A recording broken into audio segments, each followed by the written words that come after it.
due to a number of risks and uncertainties, including those mentioned in our most recent filings with the SEC. During the question and answer portion of today's call, please limit yourself to one question and one follow-up. Please use the raise hand button to join the question queue.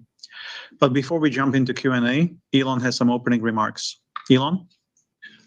Thanks, Martin. So to recap, in Q1, we navigated several unforeseen challenges as well as the ramp of the updated Model 3 in Fremont. There was, as people have seen, the EV adoption rate globally is under pressure, and a lot of other auto manufacturers are pulling back on EVs and pursuing plug-in hybrids instead. We believe this is not the right strategy, and electric vehicles will ultimately dominate the market. Despite these challenges, the Tesla team did a great job executing in a tough environment, and energy storage deployments, the Megapack in particular, reached an all-time high in Q1, leading to record profitability for the energy business. And that looks likely to continue to increase in the quarters and years ahead. It will increase. We actually know that it will. Significantly faster than the car business, as we expected. We also continued to expand our AI training capacity in Q1, more than doubling our training compute sequentially. In terms of the new product roadmap, there's been a lot of talk about our upcoming vehicle line in the past several weeks. We've updated our future vehicle lineup to accelerate the launch of new models ahead of previously mentioned start of production in the second half of 2025. So we expect it to be more like the early 2025, if not late this year. These new vehicles, including more affordable models, will use aspects of the next generation platform, as well as aspects of our current platforms, and will be able to be produced on the same manufacturing lines as our current vehicle lineup. So it's not contingent on any new factory or massive new production line. It'll be made on our current production lines much more efficiently. And we think this should allow us to get to over 3 million vehicles of capacity when realized to the full extent. Regarding FSD version 12, which is the pure AI-based self-driving, people that if you haven't experienced this, I strongly urge you to try it out. It's profound, and the rate of improvement is rapid. So we've now turned that on for all cars with the cameras and inference computer and everything from hardware 3 on in North America. So it's been pushed out to, I think, around 1.8 million vehicles, and we're seeing about half of people use it so far, and that percentage is increasing with each passing week. So we now have over 300 billion miles that have been driven with FSD V12. Since the launch of full self-driving, supervised full self-driving, it's become very clear that the vision-based approach with end-to-end neural networks is the right solution for scalable autonomy. And it's really how humans drive. Our entire road network is designed for biological neural nets and eyes.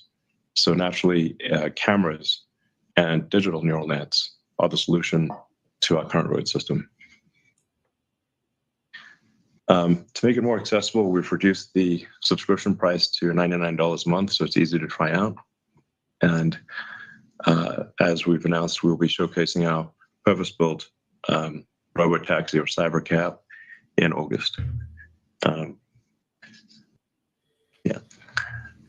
Regarding AI compute, over the past few months, we've been actively working on expanding Tesla's core AI infrastructure. For a while there, we were training constrained in our progress. We are, at this point, no longer training constrained, and so we're making rapid progress. We've installed and commissioned, meaning they're actually working, 35,000 H100 computers or GPUs. GPU is the wrong word. They need a new word. I always feel like a wince when I say GPU because it's not GPU stands for G stands for graphics and it doesn't do graphics. But anyway, roughly 35,000 H100s are active, and we expect that to be probably 85,000 or thereabouts by the end of this year. And training, just for training. We are making sure that we're being as efficient as possible in our training. It's not just about the number of H100s, but how efficiently they're used. So in conclusion, we're super excited about our autonomy roadmap. I think it should be obvious to anyone who's driving version 12 in a Tesla that it is only a matter of time before we exceed the reliability of humans, and not much time at that.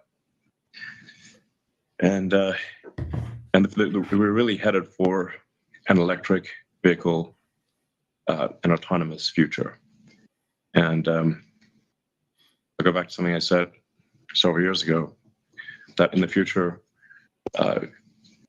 gasoline cars that are not autonomous will be like riding a horse and using a flip phone. And that will become very obvious in hindsight. We continue to make the necessary investments that will drive growth and profits for Tesla in the future.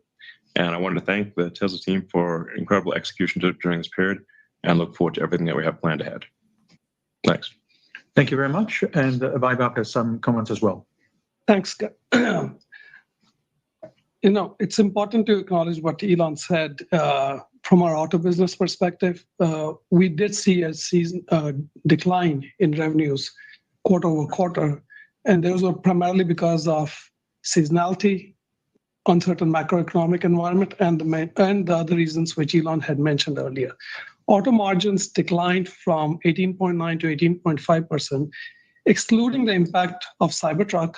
The impact of pricing actions was largely offset by reductions in per unit cost and the recognition of revenue from auto park feature for certain vehicles in the US that previously did not have that functionality. Additionally, while we did experience higher costs due to the ramp of Model 3 in Fremont and disruptions in Berlin, these costs were largely offset by cost reduction initiatives.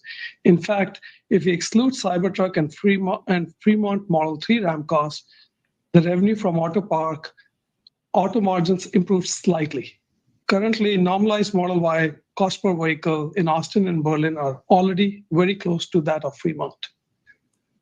Our ability to reduce costs without sacrificing on quality was due to the amazing efforts of the team in executing Tesla's relentless pursuit of efficiency across the business. We've also witnessed that as other OEMs are pulling back on their investments in EV, there is increasing appetite for credits, and that means a steady stream of revenue for us. Obviously, seeing others pull back from EV is not the future we want. We would prefer it the whole industry went all in. On the demand front, we have undertaken a variety of initiatives, including lowering the price of both the purchase and subscription options for FSD, launching extremely attractive leasing specials for the Model 3 in the US for $299 a month, and offering attractive financing options in certain markets. We believe that our awareness activities paired with attractive financing will go a long way in expanding our reach and driving demand for our products. Our energy business continues to make meaningful progress with margins reaching a record of 24.6%. We expect the energy storage deployments for 2024 to grow at least 75% higher from 2023. And accordingly, this business will begin contributing significantly to our overall profitability. Note that there is a bit of lumpiness in our storage deployments due to a variety of factors that are outside of our control, so deployments may fluctuate quarter over quarter. On the operating expense front, we saw a sequential increase from our AI initiatives, continued investment in future projects, marketing, and other activities. We had negative free cash flow of $2.5 billion in the first quarter. The primary driver of this was an increase in inventory from a mismatch between builds and deliveries, as discussed before, and our elevated spend on CapEx across various initiatives, including AI compute. We expect the inventory build to reverse in the second quarter and free cash flow to return to positive again. As we prepare the company for the next phase of growth, we had to make the hard but necessary decision to reduce our headcount by over 10%. The savings generated are expected to be well in excess of $1 billion on an annual run rate basis. We are also getting hyper-focused on CapEx efficiency and utilizing our installed capacity in a more efficient manner. The savings from these initiatives, including our cost reductions, will help improve our overall profitability and ultimately enable us to increase the scale of our investments in AI. In conclusion, the future is extremely bright, and the journey to get there, while challenging, will be extremely rewarding. Once again, I would like to thank the whole Tesla team for delivering great results, and we can open it up to Q&A. Thank you. Okay, let's start with investor Q&A. The first question is, what is the status of 4680? What is the current output? Lars? Sure. 4680 production increased about 18-20% from Q4, reaching greater than 1K a week for Cybertruck, which is about 7 gigawatt hours per year, as we posted on X. We expect to stay ahead of the Cybertruck ramp with the cell production throughout Q2 as we ramp the 3rd of 4 lines in phase 1, while maintaining multiple weeks of cell inventory to make sure we're ahead of the ramp. Because we're ramping, COGS continues to drop rapidly week over week, driven by yield improvements throughout the lines and production volume increases. So our goal, and we expect to do this, is to beat supplier costs of nickel-based cells by the end of the year. Thank you. The second question is on Optimus. So what is the current status of Optimus? Are they currently performing any factory tasks? When do you expect to start mass production? We are able to do simple factory tasks, or at least I should say factory tasks in the lab. In terms of actually, we do think we will have Optimus in limited production in the factory, in the actual factory itself, doing useful tasks before the end of this year. And then I think we may be able to sell it externally by the end of next year. These are just guesses. As I've said before, I think Optimus will be more valuable than everything else combined. Because if you've got a sentient humanoid robot that is able to navigate reality and do tasks at request, there is no meaningful limit to the size of the economy. So that's what's going to happen. And I think Tesla is best positioned of any humanoid robot maker to be able to reach volume production with efficient inference on the robot itself. This perhaps is a point that is worth emphasizing. Tesla's AI inference efficiency is vastly better than any other company. No, there's no company even close to the inference efficiency of Tesla. We've had to do that because we were constrained by the inference hardware in the car. We didn't have a choice. But that will pay dividends in many ways. Thank you. The third question is, what is Tesla's current assessment of the pathway towards regulatory approval for unsupervised FSD in the US? And how should we think about the appropriate safety threshold compared to human drivers? Sure, I can start. There are a handful of states that already have adopted autonomous vehicle laws. These states are paving the way for operations, while the data for such operations guides a broader adoption of driverless vehicles. I think Ashok can talk a little bit about our safety methodology, but we expect that these states and the work ongoing, as well as the data that we're providing, will pave the way for a broad-based regulatory approval in the US at least, and then other countries as well. Yeah. It's actually been pretty helpful that other autonomous car companies have been cutting a path through the regulatory jungle. That's actually quite helpful. And they have obviously been operating in San Francisco for a while. I think they got approval for City of LA. So these approvals are happening rapidly. I think if you've got at scale a statistically significant amount of data that shows conclusively that the autonomous car has, let's say, half the accident rate of a human-driven car, I think that's difficult to ignore, because at that point, stopping autonomy means killing people. So I actually do not think that there will be significant regulatory barriers, provided there is conclusive data that the autonomous car is safer than a human-driven car. And in my view, this will be much like elevators. Elevators used to be operated by a guy with a relay switch, but sometimes that guy would get tired or drunk or just make a mistake and shear somebody in half between floors. So now we just get in an elevator and press a button. We don't think about it. In fact, it's kind of weird if somebody's standing there with a relay switch. That'll be how cars work. You just summon a car using your phone. You get in, it takes you to a destination, you get out. You don't even think about it. You don't even think about it. Just like an elevator. It takes you to your floor. That's it. Don't think about how the elevator is working or anything like that.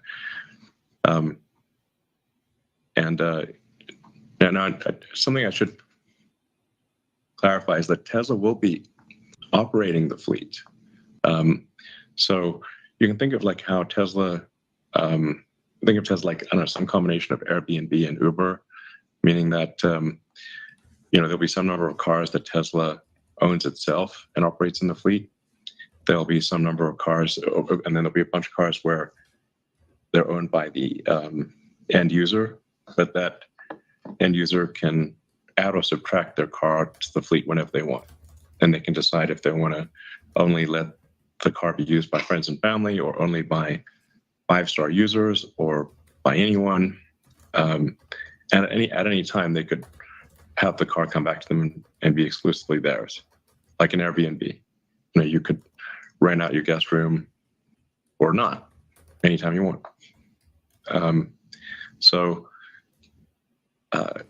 As our fleet grows, we have 7 million cars, 9 million cars, eventually tens of millions of cars worldwide. With a constant feedback loop, every time something goes wrong, that gets added to the training data, and you get this training flywheel happening in the same way that Google search has the sort of flywheel. It's very difficult to compete with Google because people are constantly doing searches and clicking, and Google's getting that feedback loop. It's the same with Tesla, but at a scale that is maybe difficult to comprehend, but ultimately be tens of millions. I think there's also some potential here for an AWS element down the road, where if we've got very powerful inference, because we've got a hardware 3 in the cars, but now all cars are being made with hardware 4. Hardware 5 is pretty much designed and should be in cars hopefully towards the end of next year. And there's a potential to have to run when the car is not moving to actually run distributed inference. So kind of like AWS, but distributed inference. Like, it takes a lot of computers to train an AI model, but many orders of magnitude less compute to run it. So if you can imagine a future perhaps where there's a fleet of 100 million Teslas, and on average they've got like maybe a kilowatt of inference compute, that's 100 gigawatts of inference compute distributed all around the world. It's pretty hard to put together 100 gigawatts of AI compute.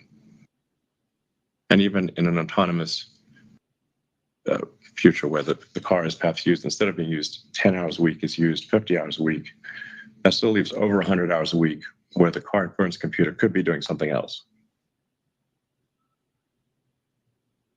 And it seems like it would be a waste not to use it. Actually, do you want to chime in on tier process and safety? Yeah, we have like multiple tiers of validating the safety.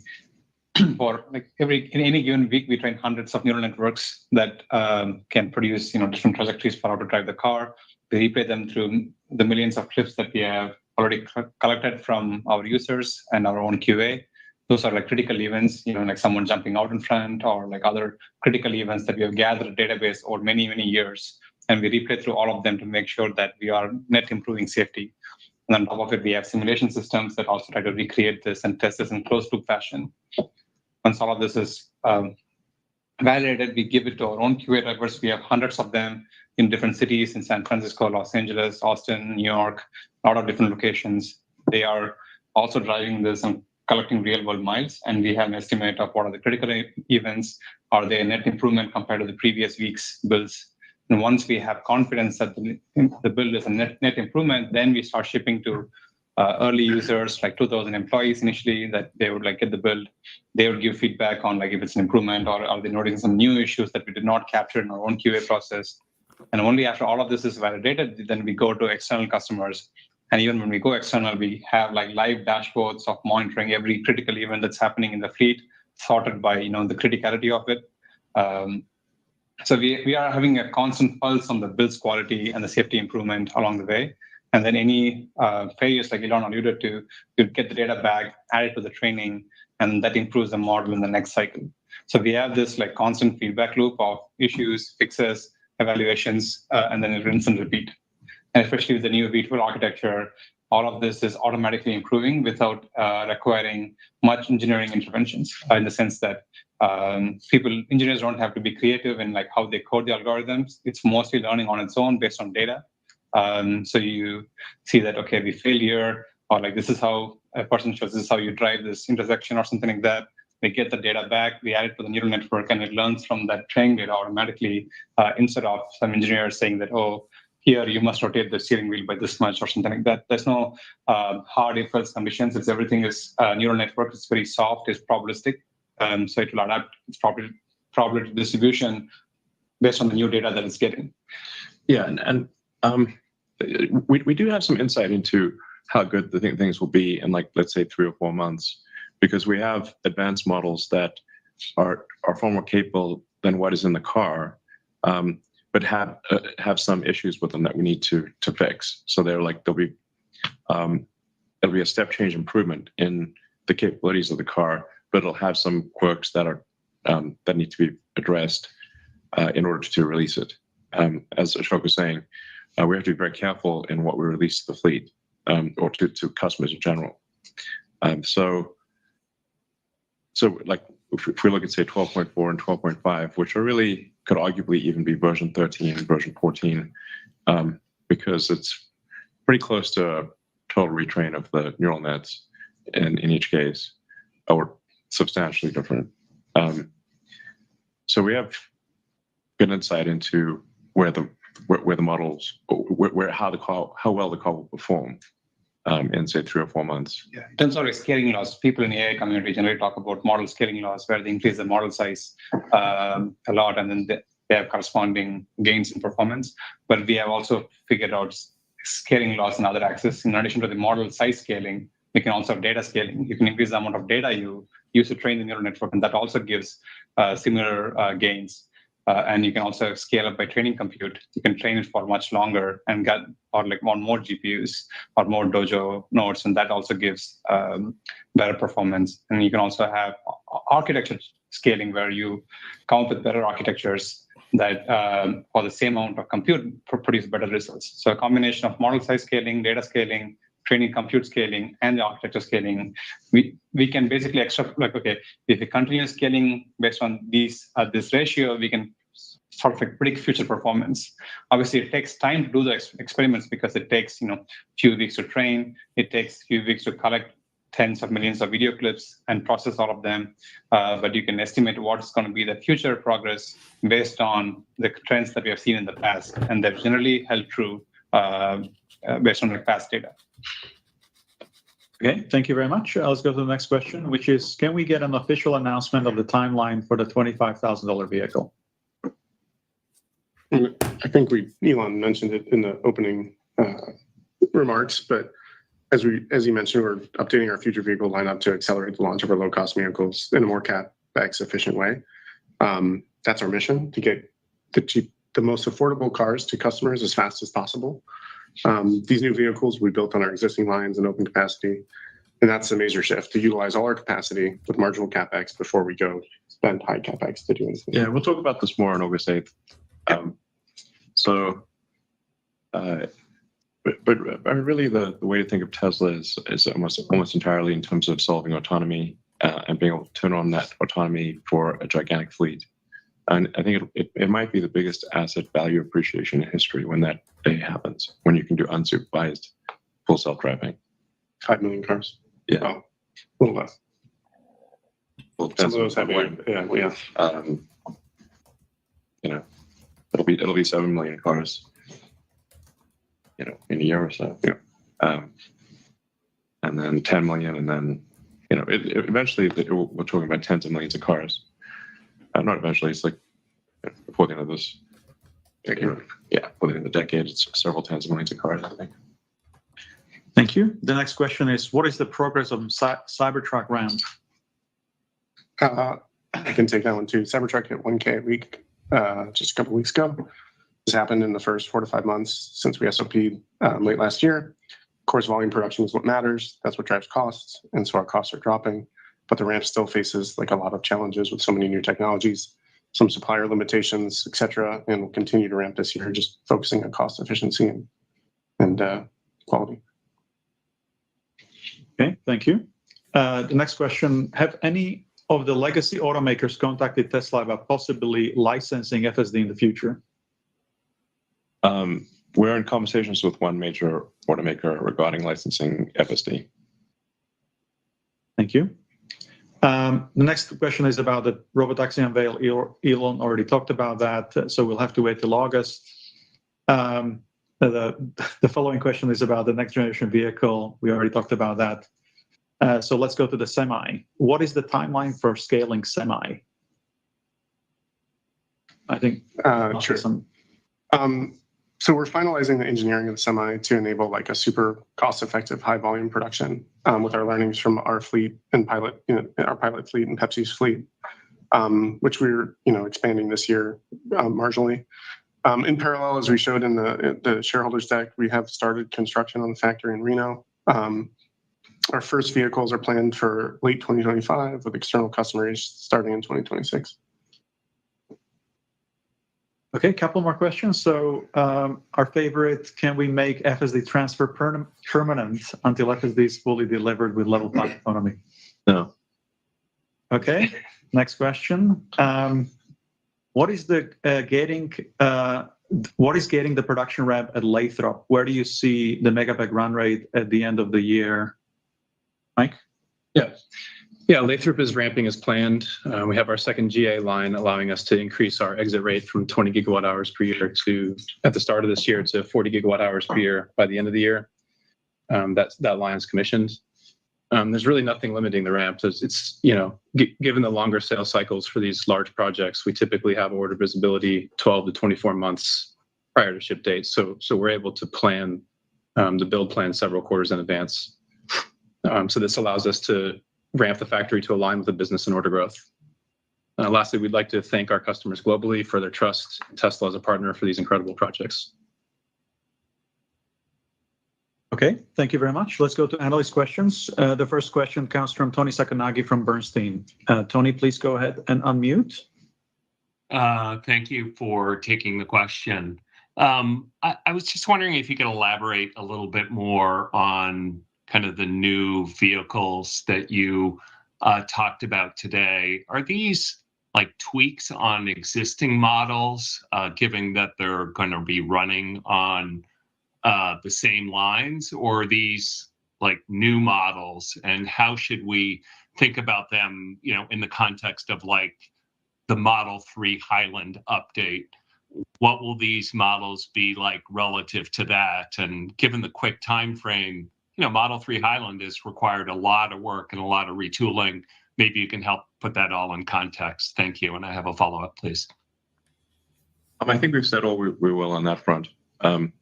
So what's your follow-up? It's a more personal one for you, Elon, which is that you're leading many important companies right now. Maybe you can just talk about where your heart is at in terms of your interests and do you expect to lessen your involvement with Tesla at any point over the next 3 years? Well, Tesla constitutes the majority of my work time, and I work pretty much every day of the week. It's rare for me to take a Sunday afternoon off.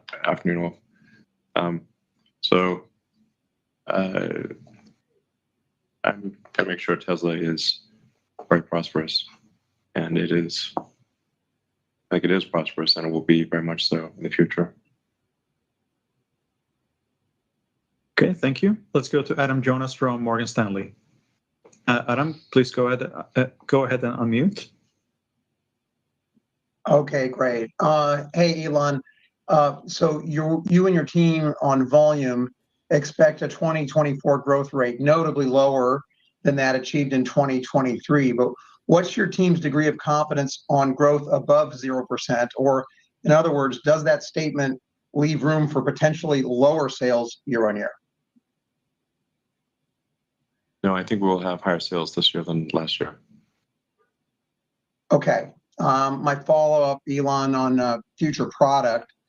If you had nailed execution, assuming that you nail execution on your next gen, cheaper vehicles, more aggressive gigacastings, I don't want to say one piece, but getting closer to one piece, structural pack, unboxed, 300-mile range, $25,000 price point, putting aside robotaxi, those features unique to you, how long would it take your best Chinese competitors to copy a cheaper and better vehicle that you could offer a couple of years from now? How long would it take your best Chinese competitors to copy that? Thanks. I mean, I don't know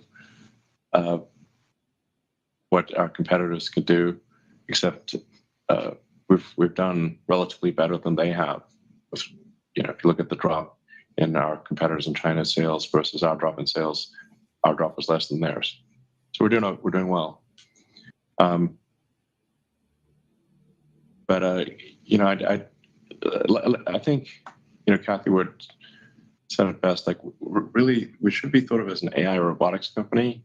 If you value Tesla as just like an auto company, you just have to fundamentally. It's just the wrong framework, and it will come to if you ask the wrong question, then the right answer is impossible. So. I mean, if somebody doesn't believe Tesla's going to solve autonomy, I think they should not be an investor in the company. Like that is, but we will, and we are. And then you have a car that goes from 10 hours of use a week, like an hour and a half a day, to probably 50, but it costs the same. I think that's the key thing to remember, right? Especially if you look at FSD supervised. If you didn't believe in autonomy, they should give you a preview that this is coming. It's actually getting better day by day. Yeah, if you've not tried the FSD 12.3, and like I said, 12.4 is going to be significantly better, and 12.5 even better than that, and we have visibility into those things, then you really don't understand what's going on. It's not possible. Yeah, and that's why we can't just look at just as a car company, because a car company would just have a car. But here we have more than a car company because the cars can be autonomous. And like I said, it's happening. Yeah, this is all in addition to Tesla. It's working. The overall AI community is just like improving rapidly. Yeah. I mean, we're putting the actual auto in automobile. So, we like, well, sort of like, tell us about future horse carriages you're making. I'm like, well, actually, it doesn't need a horse. That's the whole point. That's really the whole point. Okay, thank you. The next question comes from Alex Potter from Piper Sandler. Alex, please go ahead and unmute. Great, thanks. So couldn't agree more. The thesis hinges completely on AI, the future of AI, full self-driving, neural net training, all of these things. In that context, Elon, you've spoken about your desire to obtain 25% voting control of the company. And I understand completely why that would be. So I'm not necessarily asking about that. I'm asking if you've come up with any mechanism by which you can ensure that you'll obtain that level of voting control, because if not, then the core part of the thesis could potentially be at risk. So any additional commentary you might have on that topic? Well, I think no matter what, Tesla, even if I got kidnapped by aliens tomorrow, Tesla will solve autonomy, maybe a little slower, but it would solve autonomy for vehicles at least. I don't know if it would win on with respect to Optimus or with respect to future products, but it would. But there's enough momentum for Tesla to solve autonomy, even if I disappeared for vehicles. Now, there's Okay. a whole range of things we can do in the future beyond that. I'd be more reticent with respect to Optimus. If we have a super sentient humanoid robot that can follow you indoors and that you can't escape, we're talking Terminator level risk, then I'd be uncomfortable with, if there's not some meaningful level of influence over how that is deployed.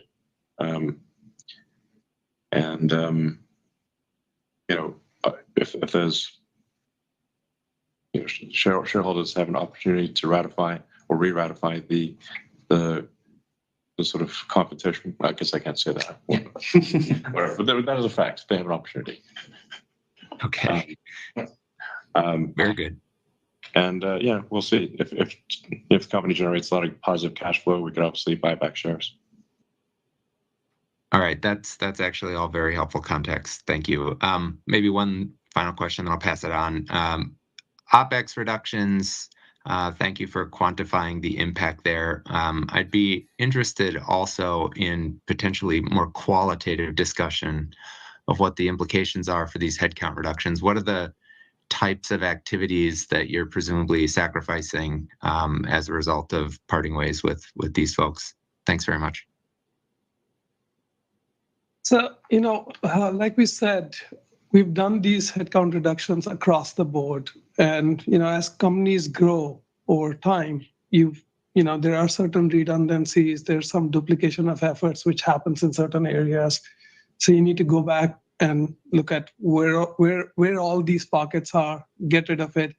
So we're basically going through that exercise wherein we're like, hey, how do we set this company right for the next phase of growth?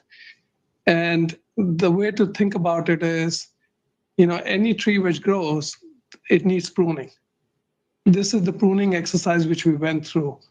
And at the end of it, we'll be much stronger and much more resilient to deal with the future, because the future is really bright. Like I said in my opening remarks, we just have to get through this period and get there. Yeah, we're not giving up anything that it's significant that I'm aware of.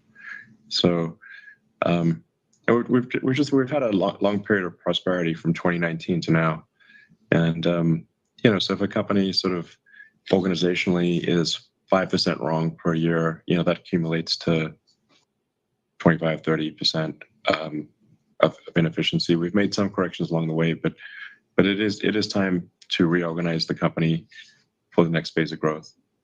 And you really need to reorganize it, just like a human. When we start off with one cell and kind of zygote and blastocyst, and you start growing arms and legs, and briefly you have a tail. And so. But you shed the tail. You shed the tail, hopefully, and then you're a baby, and you basically you have to be different. The organism, a company is kind of like a creature growing, and if you don't reorganize it for different phases of growth, it will fail. You can't have the same organizational structure if you're 10 cells versus 100 versus 1,000,000 versus 1,000,000,000 versus 1,000,000,000,000. Where humans are like around 35 trillion cells. Doesn't feel like it feels like feel like one person, but you're basically a walking cell colony of roughly 35 trillion, depending on your body mass, and about 3 times that number in bacteria. So anyway, you've got to reorganize the company for a new phase of growth, or it will fail to achieve that growth. Thank you. Let's go to Mark Delaney from Goldman Sachs. Mark, please go ahead and unmute. Yes, good afternoon. Thanks very much for taking the question. The company had previously characterized potential FSD licensing discussions as in the early phase, and some OEMs had not really been believing in it. Can you elaborate on how much the licensing business opportunity you mentioned today has progressed? And is there anything Tesla needs to achieve with the technology in terms of product milestones in order to be successful at reaching a licensing agreement, in your view? Well, I think it just needs to be obvious that our approach is the right approach. And I think it is. I think we're now with 12.3. If you just have the car drive you around, it is obvious that our solution, with a relatively low cost inference computer and standard cameras, can achieve self-driving. No LiDARs, no radars, no ultrasonics, nothing. Just no heavy integration work for the vehicle manufacturers. Yeah, it's so it would really just be a case of having them use the same cameras and inference computer and licensing out software. And but it's once it becomes obvious that if you don't have this in a car, nobody wants your car. Yeah, It's like it's a smart car. I still remember back when Nokia was king of the hill. Yeah, Dominating the cell phone industry. yeah, crushing. And I saw them come out with a smartphone that was basically a brick with limited functionality. And then the iPhone and Android. But people still did not understand that all the phones are going to be that way. There's not going to be any flip phones. There'll be a niche product. Or home phones. Yeah, not even exactly. When was the last time you saw a home phone? Is it like an I have no idea. Yeah. In a hotel. Sometimes in a hotel. Yeah, the hotels have them. Yeah. So if people don't understand, all cars will need to be smart cars, or you will not sell. The car will not. Nobody will buy it. Once that becomes obvious, I think licensing becomes not optional. Becomes a method of survival. Yeah, so it's license it, or nobody will buy your car. I mean, one other thing which I'll add is, in the conversations which we've had with some of these OEMs, I just want to also point out that they take a lot of time in their product life cycle. Yeah. They're talking about years before they will, put it in their product. We might have a licensing deal earlier than that, but it takes a while. So This is where the big difference between us and them is, right? Yeah, I mean, really, a deal signed now would result in it being in a car in probably 3 years. That would be early.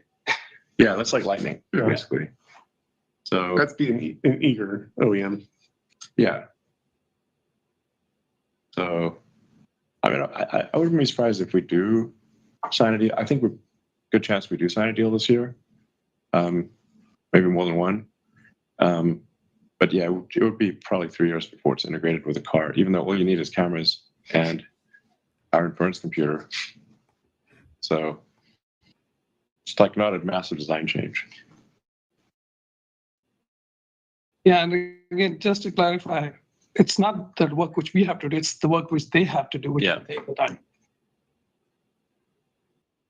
Right, Mark, do Very you have a follow-up?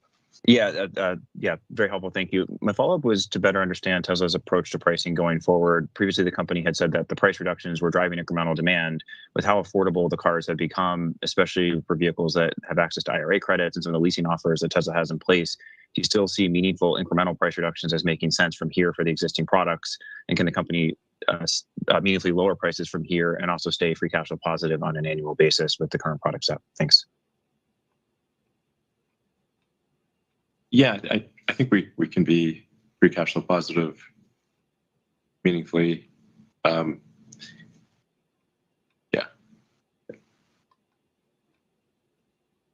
I think Vaibhav said it in his opening remarks, like our cost down efforts, we basically were offsetting the price cuts. That's what I was going to say. Goal. Like we're trying to give it back to the customers.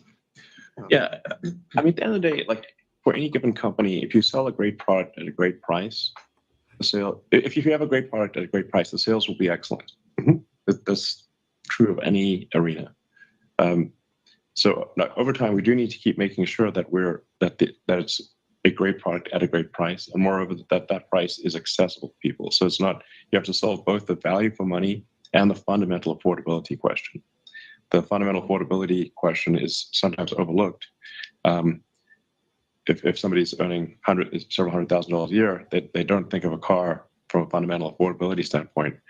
But for the vast majority of people are living paycheck to paycheck. So it actually makes a difference if the cost per month for lease or financing is $10 one way or the other. So it is important to keep improving the affordability and to keep, it's just like making the price More accessible. Yeah, exactly. Make the price more accessible, the value for money better, and to keep improving that over time. But also to make kick-ass cars that people want to buy. Yeah, it's got to be a great product at a great price, and the standards for what constitutes a great product at a great price keep increasing. So there's like you can't just be static. You have to keep making the car better, improving the price of it, improving the cost of production, and that's what we're doing. Yeah, and in fact, like I said in my opening remarks also, like the updated Model 3 is a fantastic car. I don't think people fully even understand the amount of engineering effort which has gone, and Lars and team have actually put out videos explaining how much the car is different when it looks and feels different. Not only it looks and feels different, we've added so much value to it, but you can lease it for like as low as $299 a month. Yeah. Without gas. Yeah.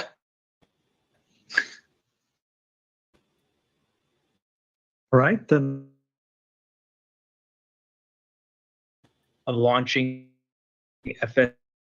FSD and additional geographies, including maybe clarifying your recent comment.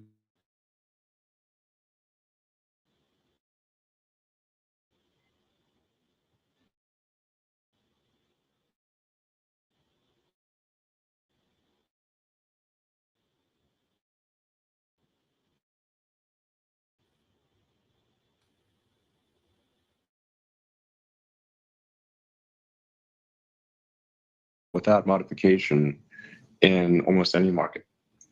So we plan on, with the approval of the regulators, releasing it as a supervised autonomy system in any market where we can get regulatory approval for that, which we think includes China. So yeah, it's a just like a human, you can go rent a car in a foreign country and you can drive pretty well. Obviously, if you live in that country, you'll drive better. And so we'll make the car drive better in these other countries with country-specific training. But it can drive quite well almost everywhere. Yeah, the basics of driving are basically the same everywhere. Like, car is a car, traffic is a traffic light, road is the road. Yeah, it understands that it shouldn't hit things no matter where it is. Exactly.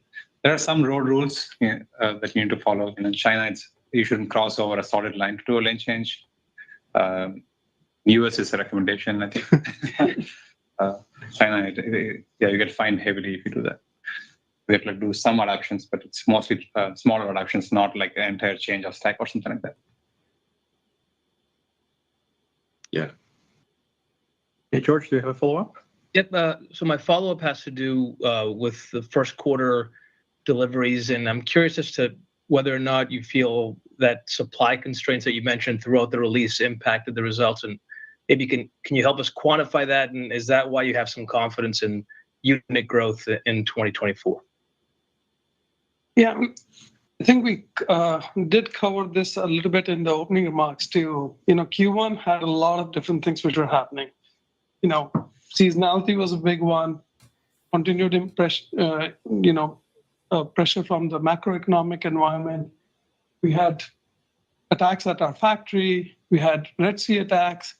We're ramping Model 3. We're ramping Cybertruck.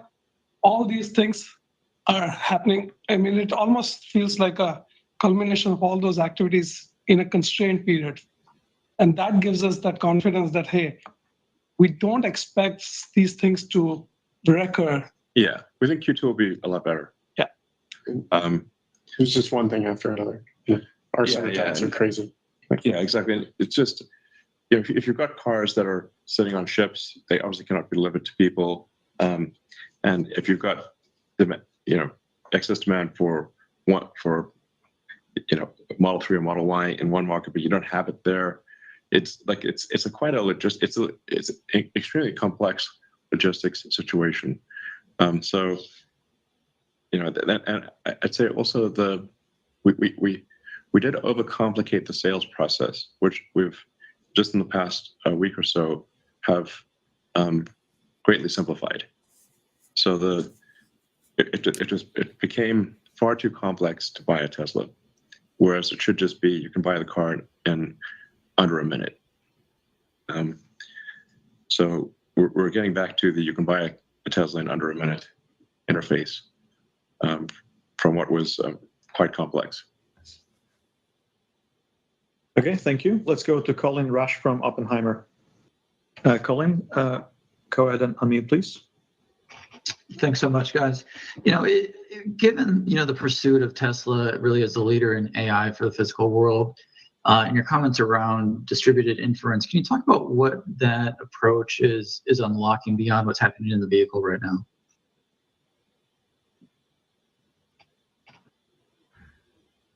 So, do you want to say something? Yeah, I can mention like the car, even when it's a full robotaxi, it's probably going to be used around 50 hours a week. That's my guess, like a third of the hours of the week. Yeah, it could be more or less, but then there's certainly going to be some hours left for charging and cleaning and maintenance. In that world, it can do a lot of other workloads. Even right now, we are seeing, for example, these LLM companies have these like batch workloads where they send a bunch of documents, and those are run through pretty large neural networks. And take a lot of compute to chunk through those workloads. And now that we have already paid for this compute in these cars, it might be wise to use them and not let them be idle, be like buying a lot of expensive machinery and letting them be idle. Like we don't want that. We'd want to use the compute as much as possible and close to like basically 100% of the time, make effective use of it. That's why I think it's analogous to Amazon Web Services, where people didn't expect that AWS would be the most valuable part of Amazon when it started out as a bookstore. So that was on nobody's radar. But they found that they had excess compute because the compute needs would spike to extreme levels for brief periods of the year, and then they had idle compute for the rest of the year. So then what should they do with all that excess compute for the rest of the year? That's kind of monetize it. Yeah, monetize it. So it seems like kind of a no-brainer to say, okay, if we've got millions and then tens of millions of vehicles out there where the computers are idle most of the time, that we might as well have them do something useful. Yeah, exactly. And then, I mean, if you get like to the 100 million vehicle level, which I think we will at some point get to, then, and you've got a kilowatt of usable compute, and maybe you're on hardware 6 or 7 by that time, then you really, I think you'd have on the order of 100 gigawatts of usable compute, which might be more than anyone, more than any company, probably more than any company. Yeah, probably. Because it takes a lot of intelligence to drive the car anyway. And when it's not driving the car, you just put this intelligence to other uses, to solving scientific problems. Just like a human. Or answering dumb questions for someone else. We've already learned a lot about deploying workloads to these compute nodes. And And unlike laptops and our cell phones, it is totally under Tesla's control. So it's easier to distribute the workload across different nodes, as opposed to asking users for permission on their own cell phones would be very tedious. Well, you just drain the battery on the Yeah, exactly. The battery is also limited. so that, like, technically, I suppose, like, Apple would have the most amount of distributed compute, but you can't use it because you can't get you can't just run the phone at full power and drain the battery. Yep. So whereas for the car, even if you're a kilowatt level inference computer, which is crazy power compared to a phone, if you've got a 50 or 60 kilowatt hour pack, it's still not a big deal to run. If you're plugged in, Whether you're plugged in or not, you could be plugged in or not plugged in. You could run for 10 hours and use 10 kilowatt hours of your kilowatt of compute. forever. Yeah. Already got a built-in liquid cooled thermal management. Yeah, it's exactly Expense for data centers, so it's already there in the car. Exactly. So Yeah. it's distributed power generation. It's just distributed access to power and distributed cooling. And it's already paid for. Yeah, I mean, that distributed power and cooling, people underestimate that costs a lot of It's a money. really big Yeah, deal. it does. Yeah, and the capex is shared by the entire world. Yes. Sort of everyone owns a small Yeah. chunk, and they get a small profit out of it. Maybe. Yeah. Thanks so much, guys. And just my follow-up is a little bit more mundane. Looking at the 4680 ramp, can you talk about how close you are to target yields and when you might start to accelerate incremental capacity expansions on that technology?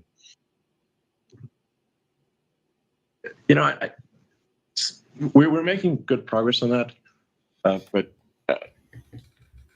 I don't think it's super important for at least the near term.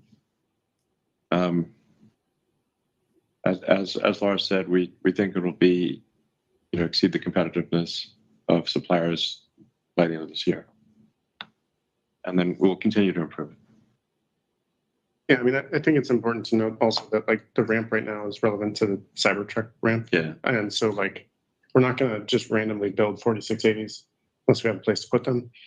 And so we're going to, make sure we're prudent about that. But we also have a lot of investments with all our self suppliers and vendors. They're great partners, and they, done great development work with us. And a lot of the advancements in technology and chemistry we found in 4680, they're also putting into their cells. Yeah, I mean, a big part of the 4680, or in terms of doing internal sales, was a hedge against what would happen with our suppliers. Because for a while there, it was very difficult because every big car maker put in massive battery orders. And so the price per kilowatt hour of lithium-ion batteries went to crazy numbers, to crazy levels. Bonkers. Yeah, just bonkers. So, okay, we've got to have some hedge here to deal with, cost per kilowatt hours numbers that would double what we anticipated. If we have an internal cell production, then we have that hedge against demand shocks, with too much demand. That's really the way to think about it. It's not like we want to take on a whole bunch of problems that just for the hell of it. We did this help program in order to address the crazy increase in cost per kilowatt hour from our suppliers due to gigantic orders placed by every car maker on Earth. So, okay, thank you. And the last question comes from Ben Kalo from Baird. Ben, go ahead and unmute.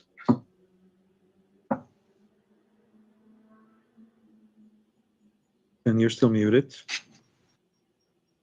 Well, I once again would just like to strongly recommend that anyone who is, I guess, thinking about the Tesla stock should really drive FSD 12.3.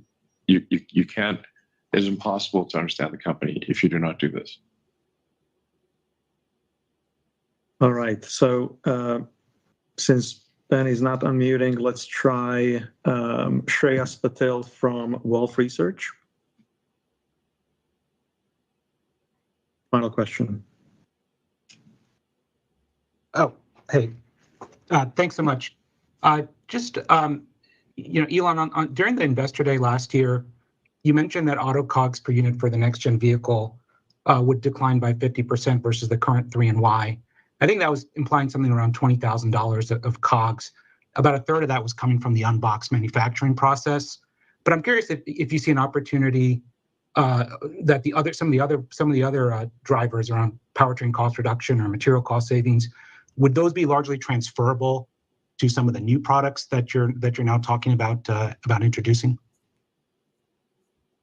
Yeah, sure. I mean, in short, yes. I mean, like, the unboxed manufacturing method is certainly great and revolutionary, but with it comes some risk because, it's new production lines, not. But all the subsystems we developed, whether it was powertrains, drive units, battery improvements in manufacturing and automation, thermal systems, seating, integration of interior components, and reduction of LV controllers, all that's transferable, and that's what we're doing. Trying to get it into our products as fast as possible. And so that engineering work, we're not trying to just throw it away and put it, in a coffin. We're going to take it and utilize it to the best advantage of the cars we make and the future cars we make. Okay, great. And then just on that topic of 4680 cells, I know you mentioned it. You really thought of it more as like a hedge against rising battery costs from other OEMs, but it seems, even today, it seems like you would have a cost advantage against some of those other automakers. And I'm wondering, given the rationalizing of your vehicle manufacturing plans that you're talking about now, if there's an opportunity to maybe, convert the 4680 cells and maybe sell those to other automakers and really generate an additional revenue stream. I'm just curious if you have any thoughts about that. Right. What seems to be happening is that unless I'm missing something, the orders for batteries from other automakers have declined dramatically. So we're seeing much more competitive prices for cells from our suppliers, dramatically more competitive than in the past. It is clear that a lot of our suppliers have excess capacity. Yeah. In addition to what Elon said, this is Karan, by the way. In addition to what Elon said about 4680s, what 4680 did for us from a supply chain perspective was help us understand the supply chain that's upstream of our cell suppliers. So a lot of the deals that we had struck for 4680, we can also supply those materials to our partners, help reducing the overall cost back to Tesla. So we're basically inserting ourselves in the upstream supply chain by doing that. So that's also been beneficial in reducing the overall pricing, in addition to the excess capacity that these suppliers have. Yeah. Now, I mean, this is going to wax and wane, obviously. So, there's going to be a boom and bust in battery cell production, where production exceeds supply, and then supply exceeds production, and back and forth, kind of like, I don't know, DRAM or something. So it's like what is true today will not be true in the future. There's going to be somewhat of a boom and bust cycle here. And then there are additional complications with government incentives, like the Inflation Reduction Act, the IRA, which I always found like a funny name for a comical name. Yeah, is it like the Irish Republican Army, the Internet Research Agency from Russia? Independent retirement account? Yeah, exactly. Roth IRA. And it's like 4 Spider-Man situations, which IRA wins. But it does complicate the incentive structure, so that there is perhaps there's stronger demand for cells that are produced in the U.S. than outside the U.S. But then how long does the IRA last? I don't know. Which is why it's important that we have both in-house cells and vendor cells to hedge against all of this. Yeah. Okay, thank you very much. That's all the time we have today. But at the same time, I would like to make a short announcement. And I wanted to let the investment community know that about a month ago, I met up with Elon and Vaibhav and announced that I'll be moving on from the world of investor relations. I'll be hanging around for another couple of months or so feel free to reach out anytime. But after this 7-year sprint, I'm going to be taking a break and spending some good quality time with my family. And I wanted to say that these 7 years have been the greatest privilege of my professional life. I'll never forget the memories from, I started literally at the beginning of production hell and just watching the company from the inside to see what it's become today. And I'm especially super thankful to the people in this room and dozens of people outside of this room that I worked for over the years. I think the team strength and teamwork at Tesla is unlike anything else I've seen in my career. Elon, thank you very much for this opportunity that I got back in 2017. Thank you for seeking investor feedback and regularly and debating it with me. Yeah, well, I mean, the reason I reached out to you was because I thought your analysis of Tesla was the best that I'd seen. Thank you. So, yeah, thank you for helping Tesla get to where it is today over 7 years. It's been a pleasure working with you. Thank you so much. And yeah, thank you for all the thousands of shareholders that we've met over the years and walked around factories and loved all the interactions, even the tough ones. And yeah, looking forward to the call in the next 3 months, but I'll be on the other side listening in. Thank you very much. Thanks.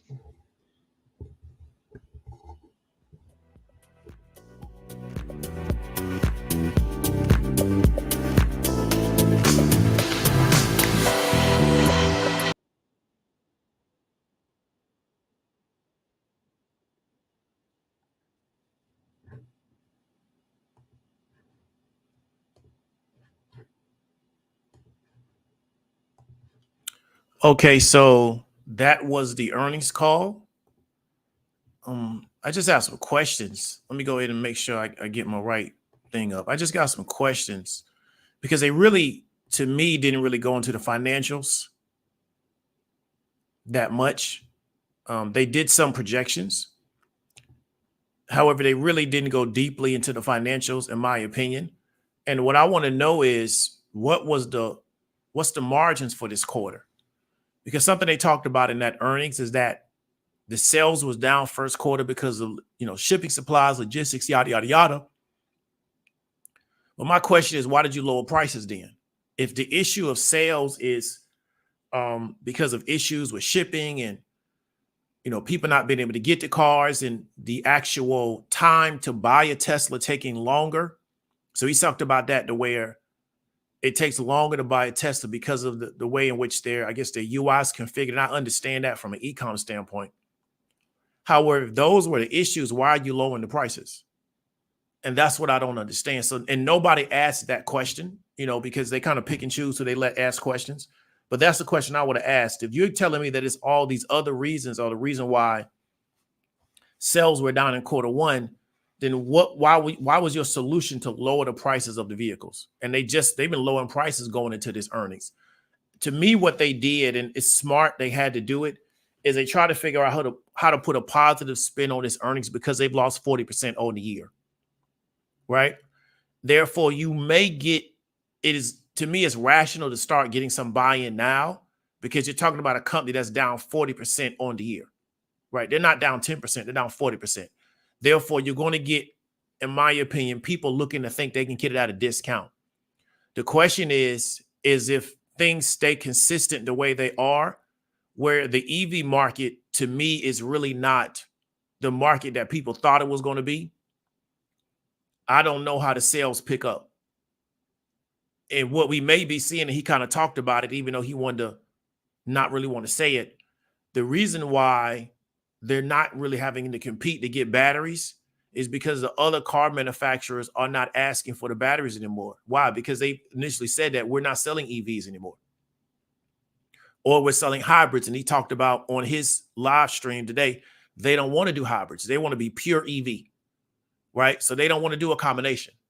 So they're going to differentiate themselves in the market by doing EVs and then also being robotic. And in their narrative is that this is going to be the future of cars, right? So that's what they're going with. So if you believe it, buy the stock, right? But my question is, I'm looking at the numbers because I don't believe that you invest based on what you I believe you can invest based on a narrative, but it has to be numbers to support it. And so to me, what they did was they tried to figure out how can we put a good spin on this? Because if you look at Tesla, ask yourself how much of the actual stock is owned by institutions. from my understanding, a good percentage of the stock is owned by retail. So they know it's very easy to fool regular 9-to-5 people who don't really look at the markets every day. They just want to believe that this is going to be the company that's going to allow me to retire the way I want to. And there's nothing wrong with that. It's just, it is what it is. But we did an experiment on the channel earlier this week, and we gave somebody some information and then asked them, what is the actual theme of the information? And a lot of people got it incorrect. And we had an attorney come into the chat and say, this is something that you study when you take the LSAT, right? To understand when you're presented with information, what is the information actually telling you? And so we understand that many people struggle with being able to understand what the information that's in front of them telling them. And so I think they understand that. So it's going to be very, very easy for them to spin this particular story to keep retail on the hook, which is smart because they're really based around retail. So Anthony Bassett is 34% institutional buy-in. So that's, you're not dealing with professionals. You're dealing with just regular everyday people, right? So I think that's some of the reason why they do what they do, because they know that the average Tesla investor is really not that savvy around the markets. So that's why they kind of lead with the story as opposed to the actual data. And so it is what it is. I'm not mad at them. That's what they're going to do to make themselves wealthy. So that's pretty much all we're going to talk about. It was a decent earnings call. I didn't believe half of what they said. And to me, it's kind of what they've always done, is they have these forward-looking statements that are really like big visionary stuff. And then it keeps people around because their attitude is, well, I believe they can do it, which is cool. But the problem is there's nothing that you can really evaluate, because I don't believe that FSD, which is really cruise control, right? Because it's never going to be, I don't think it will ever be legal, right, for you to drive down the road and to feel like you don't have to be engaged, is what I should say. When I mean engaged is that an insurance company will, how do you say this, cover you if they know you're driving down the road and you don't have your hands on the steering wheel, right? Because again, I talked about everybody has to be doing it or else nobody can do it, right? And I think that's going to be the issue. I just don't see that being a reality. I think because then what is it going to cost to insure that? So it can be legal, but then the question is, can you afford the insurance? Because the insurance companies, they got to believe in the technology so much that they're willing to insure it. And, insurance companies don't want to pay out. They just want to get you to pay them. So they think we got to pay out because of all these accidents. They're not going to insure it. If they don't insure it, you can't drive it anyway. It don't matter what's legal. You can't get insured. So I just think there's a lot of complexity in that particular area that the retail investor may not understand. But Elon is so good at selling them this big vision. It may work. It's not the first time it's happened. It's definitely not going to be the last time. But I just think the idea of this robotic car, and then they talked about the legislation has to also take place. Then you got to get it insured. There has to be an insurance market for it.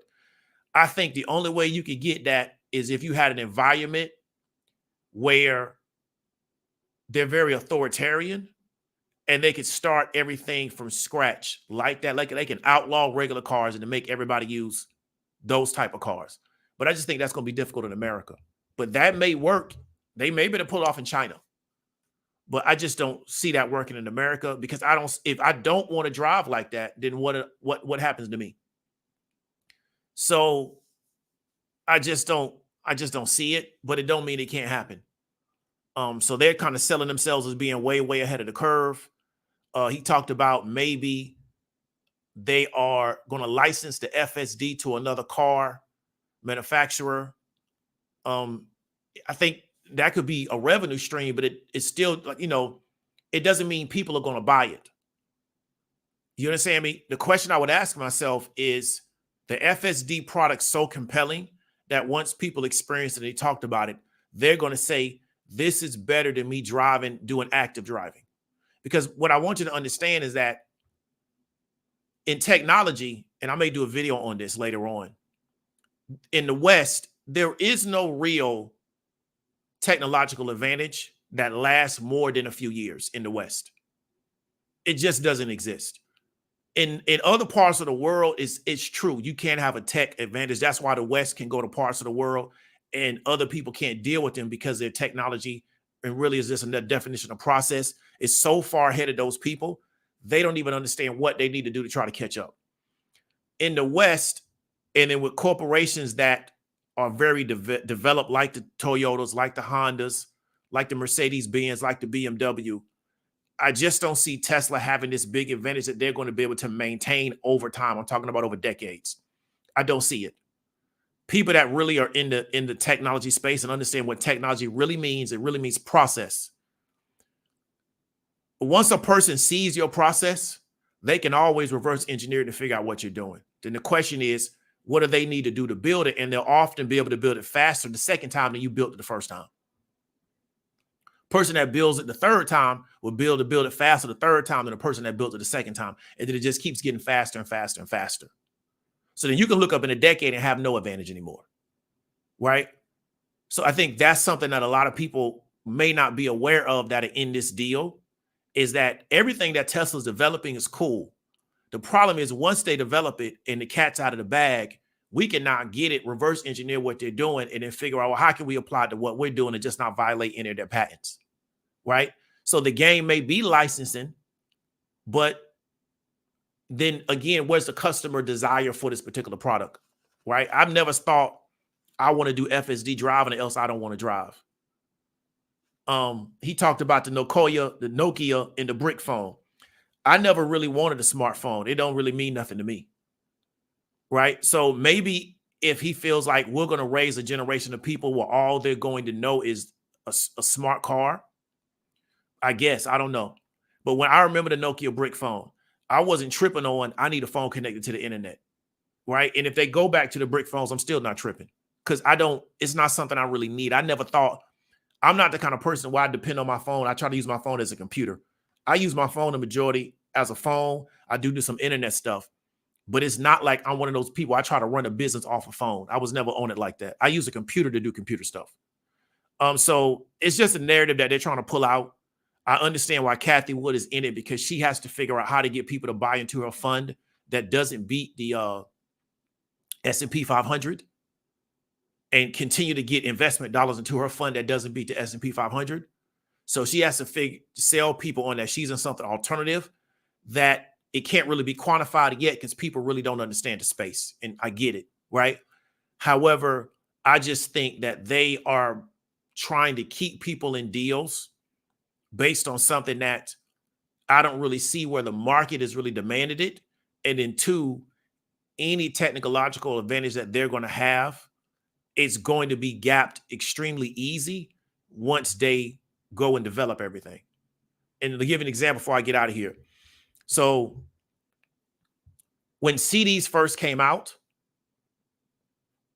it was like a big deal, because it's digital audio. It was a big deal. And the only people that really you could get CDs from is you had to have like an institutional relationship with a manufacturer, right? So myself, when CDs first really started coming out, I couldn't get CDs made because you had to have relationships with manufacturers that were manufactured on the institutional level because those are really the only people that really had the technology. A few years later, get about a decade in, you as a consumer could go on the internet and order CDs from places in China, and they can manufacture as many CDs as you needed, and you didn't have to be operating on. So you could get 100 CDs or you get 10,000 CDs. It didn't matter, right? There was a guy created this platform called CD Baby, and all he did was white labeled CD manufacture, CD duplication, CD replication, whatever you want to call it, through people in China. Because at that time, CDs have become so normalized to where you could go through him and put in an order for 500 CDs and get them made and get them shipped to the United States. Guy made himself a millionaire with that business. And he didn't do anything. He just had essentially the front of the business, and then it just reached out to these different manufacturers. So that's what I want people to understand is that in technology, as more and more people start to get exposed to it, it becomes less and less difficult for other people to copy what you're doing. You really don't have an advantage in real technology, which really means process, right? It's the same reason why Chinese do so much counterfeiting of shoes, because it's a lot easier to make shoes now using a process than it was 40 years ago. So that's why the counterfeit game for shoes is ridiculous. It's so many fake Jordans, whatever, out there now because it's so easy to make shoes that look like the real shoes. And that's just how the game works because they're going to the same people to make the stuff. Those are the same people that are counterfeiting the stuff in China. So they're making it for Nike.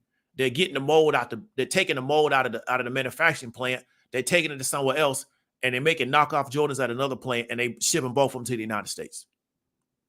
So I just think that's why I'm not really buying it, and I'm not buying that they have an advantage that they think they have. An advantage is when Europeans showed up in the Americas, they had firearms, and Native Americans had no way of understanding how to build a firearm. That's an advantage. Right? That's an advantage. That type of advantage don't exist anymore in the West.